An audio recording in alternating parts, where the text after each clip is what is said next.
JEE advance का paper round the corner है और मैं भावना जुनेजा आगे केमिस्ट्री एजुकेटर। मैंने सोचा कि क्यों ना जेई एडवांस के ऑर्गेनिक क्वेश्चंस को करने का तरीका आप लोगों को समझा दिया जाए, है ना। जैसे कि हम लोग जेई एडवांस में देखते हैं बच्चे, बहुत सारे नेम रिएक्शंस को एक ब्यूटीफुल से क्वेश्चन में, एक सीक्वेंशियल रिएक्शन में कन्वर्ट कर दिया जाता है और फिर आउट ऑफ द लीग जाके हमसे कोई क्वेश्चन पूछा जाता है जो किसी और चैप्टर से रिलेट होता है। जैसे कि इस क्वेश्चन में हमने एल्डिहाइड कीटोन का एक रिएक्शन बनाया है, उसके बाद सब्स्टिट्यूशन रिएक्शंस कराते हुए हेलो फॉर्म डीकार्बोक्सिलेशन से जाते जाते मैं आपसे लास्ट में जाके पूछने वाली हूँ कि नंबर ऑफ मोनोक्लोरो डेरिवेटिव्स बताइए, है ना। तो ऐसे ही बहुत सारे क्वेश्चन हमारे जेई एडवांस में आते हैं, तो इन्हीं क्वेश्चंस को कैसे अप्रोच करना है उसी को मैं आपको समझाना चाह रही हूँ। सो फटाफट से बिना टाइम वेस्ट करे हम देख लेते हैं ऐसे क्वेश्चंस को हम लोगों को कैसे अप्रोच करना है। देखिए यहाँ पर एक एल्डिहाइड है और अगर आप ध्यान से देखेंगे तो हमारे पास एक डाइथायोल ग्रुप प्रेजेंट है। देखिए बच्चे यहाँ पर अगर OH लगा देते तो आप लोगों को तुरंत क्लिक हो जाता कि ये तो एक एसिटल और कीटल फॉर्मेशन का क्वेश्चन है ना। ये क्वेश्चन वही है, बस फर्क ये है कि OH की जगह मैंने यहाँ क्या लगा दिया, SH, तो मुझे कोई फर्क नहीं पड़ता। यहाँ पर भी थायो एसिटल और थायो कीटल का फॉर्मेशन हो सकता है, बट क्योंकि हमारे पास एल्डिहाइड है तो ऑब्वियस सी बात है हम लोग यहाँ पे सबसे पहले क्या बनाने वाले, थायो एसिटल। थायो एसिटल कैसे बनाते हैं, अगर हमारे पास कोई एल्डिहाइड ग्रुप प्रेजेंट होता है बच्चे और उसमें हम लोग एक डाइथायोल ग्रुप ले लेते हैं, तो आपने पढ़ा होगा एल्डिहाइड कीटोन में आपको वाटर एलिमिनेट करना होता है, रिएक्शन एसिड कैटलाइज्ड होता है, रिवर्सिबल भी होता है और यहाँ पर हमें मिल जाता है एक एसिटल फॉर्मेशन। यहाँ पर रहेगा हमारा sulphur and attach to 3 groups, right. तो यही ग्रुप क्योंकि एक्सेस में गिवन है तो हम इन सारे एल्डिहाइड्स को बच्चे यहाँ पर किस में कन्वर्ट करने वाले हैं, इस पर्टिकुलर रिएक्शन से उनके थायो एसिटल्स में। तो फटाफट से देख लेते हैं यहाँ में क्या मिलने वाला है। तो हमारे पास ये एक hexane ring as it is रहने वाली है और यहाँ पे कार्बन H है और उसके ऊपर हमें मिलने वाला है एक थायो एसिटल। सिमिलरली यहाँ पे कार्बन H है, हमें मिलने वाला है एक थायो एसिटल। कार्बन H है, हमें मिलने वाला है साथ में एक थायो एसिटल, करेक्ट। उसके बाद बच्चों हम लोगों ने यहाँ पे ब्यूटाइल लिथियम यूज करा है। यहाँ पे बेसिक कॉन्सेप्ट क्या है, यहाँ बेसिक कॉन्सेप्ट ये है कि ब्यूटाइल लिथियम एक बहुत अच्छा, एक स्ट्रॉन्ग क्या है बच्चों, बेस। और ये जो रिएक्शन हमने थायो एसिटल का कराया है इससे बहुत ब्यूटीफुल सा काम होता है कि ये जो H हम लोग बनाते हैं ना बच्चे, ये H यहाँ बन जाता है एसिडिक। क्या हो जाता है, एसिडिक। एसिडिक क्यों हो रहा है ये, क्योंकि जैसे ही बच्चे मैं इस H को रिमूव करूंगी आप नोटिस करोगे यहाँ कौन सा चार्ज आ जाएगा, नेगेटिव चार्ज आ जाएगा और वो नेगेटिव चार्ज इन सल्फर के वेकेंट डी ऑर्बिटल में बच्चों हो जाएगा डीलोकलाइज। और अगर कॉन्जुगेट बेस स्टेबल होता है तो H क्या बन जाता है, एसिडिक।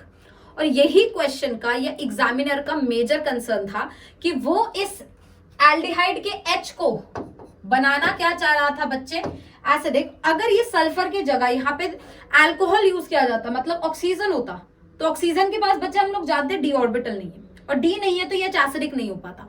इसी वजह से सवाल में एग्जामिनर ने बहुत ब्यूटीफुल तरीके से ऑक्सीजन का डायोल ना लेके थायोल लिया है, SH वाला ग्रुप लिया ताकि H को क्या बनाया जा सके, एसिडिक।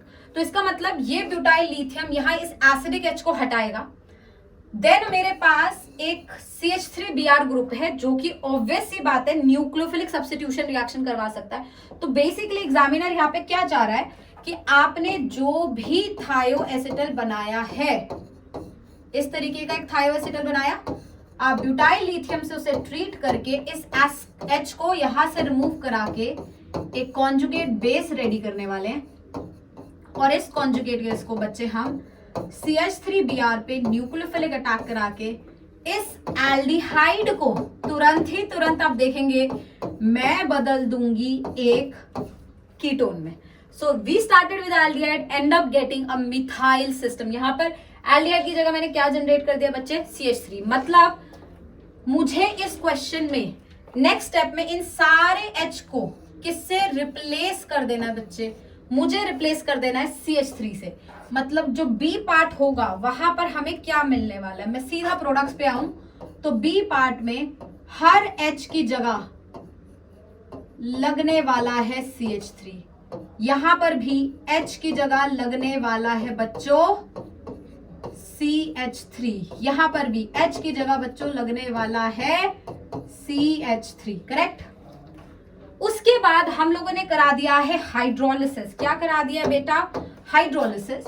और जैसे ही हम हाइड्रोलिसिस कराएंगे, जैसे कि मैंने आपको अभी भी बताया था, ये रिएक्शन रिवर्सिबल होता है ना।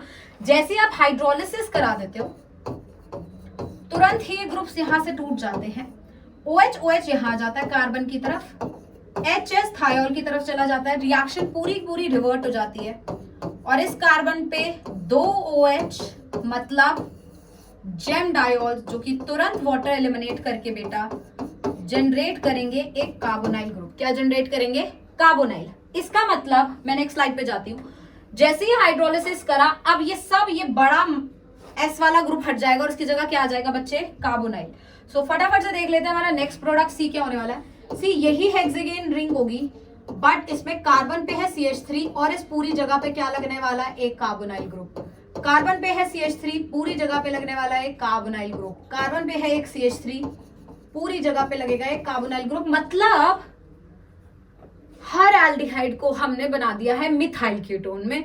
और जैसे आपने ये करा बच्चे, मेरे ख्याल से सारे बच्चे जो प्रिपेयर कर रहे हैं वो पहचान ही गए होंगे, NaOI एक्सेस करा देगा आयोडोफॉर्म या फिर हैलोफॉर्म रिएक्शन, जिसमें सारे के सारे CH3 ग्रुप CHI3 बन के प्रेसिपिटेट हो जाएंगे और एंड रिजल्ट में मेरे पास रहने वाला है सिर्फ और सिर्फ कार्बोक्सिलिक एसिड का सॉल्ट, राइट। सो जैसे ही मैं यहाँ हेलोफॉर्म रिएक्शन कराऊंगी डियर स्टूडेंट्स, वहां पर तुरंत क्या हो जाएगा? This entire CH3 will go away और इस CH3 की जगह हमें मिलने वाले हैं एसिड का सॉल्ट। तो एसिड का सॉल्ट एंड फाइनली एसिड का सॉल्ट, ऑल द 3 साइड्स। उसके बाद यहां पर अगर आप ध्यान देंगे, हम लोगों ने करा दिया है डीकार्बोक्सिलेशन। जैसे मैं डीकार्बोक्सिलेशन कराऊंगी, this entire CO group will vanish off, CO2 बन के निकल जाएगा। मतलब E जो मिलने वाला, बच्चे मैं इसे अलग कलर से लिख देती हूँ ताकि आपको कंफ्यूजन ना हो। जो मुझे E मिलने वाला है वो खाली मिलने वाला है साइक्लोहेक्सेन, क्योंकि ये सारे ग्रुप यहां से क्या हो जाएंगे बेटा? Decarboxylate, right. और जैसे ही साइक्लोहेक्सेन मिलेगा तो मेरे ख्याल से अब आपको समझ आएगा। मैं ये सारी चीजें रिमूव कर देती हूँ ताकि हमें कोई कंफ्यूजन ना बचे। ये सब मैं आपको पहले ही समझा दी हूँ। और अगर हम लोग इसी तरीके से आगे बढ़े तो मेरे ख्याल से हमें समझ आ गया होगा। हमें मिल गया है साइक्लोहेक्सेन, और इस साइक्लोहेक्सेन पे जब आप Cl लगाएंगे तो आप चाहे कहीं पे भी Cl लगाए, सारे हाइड्रोजन एक तरीके के हैं, सबकी डिग्री सेम है। मतलब मुझे एक ही मोनोक्लोरो डेरिवेटिव मिल सकता है। कितने मोनोक्लोरो डेरिवेटिव मिल सकते हैं बेटा? एक। मतलब इस क्वेश्चन का आंसर हम क्या रिपोर्ट करेंगे? Only 1। We will be getting only 1 monochloro derivative, right. So उम्मीद करते हैं आपको ये क्वेश्चन समझ आया होगा, आपको आइडिया लगा होगा कि एडवांस के जेई के क्वेश्चंस को आपको किस तरीके से अटेम्प्ट करना है। Aldehyde ketone, decarboxylation, haloform, monochloro derivative के रिएक्शंस को कैसे कंपाइल करना है। तो अगर आपको ये वीडियो अच्छी लगी है बच्चे, please subscribe to our channel, share this video with all your friends जो कि इस साल जेई एडवांस की तैयारी कर रहे हैं। और हम लोगों को कमेंट सेक्शन में बताइए, if you like such questions, will going to post more and more beautiful questions so that आपकी जेई एडवांस की प्रिपरेशन अच्छी रहे। Thank you so much.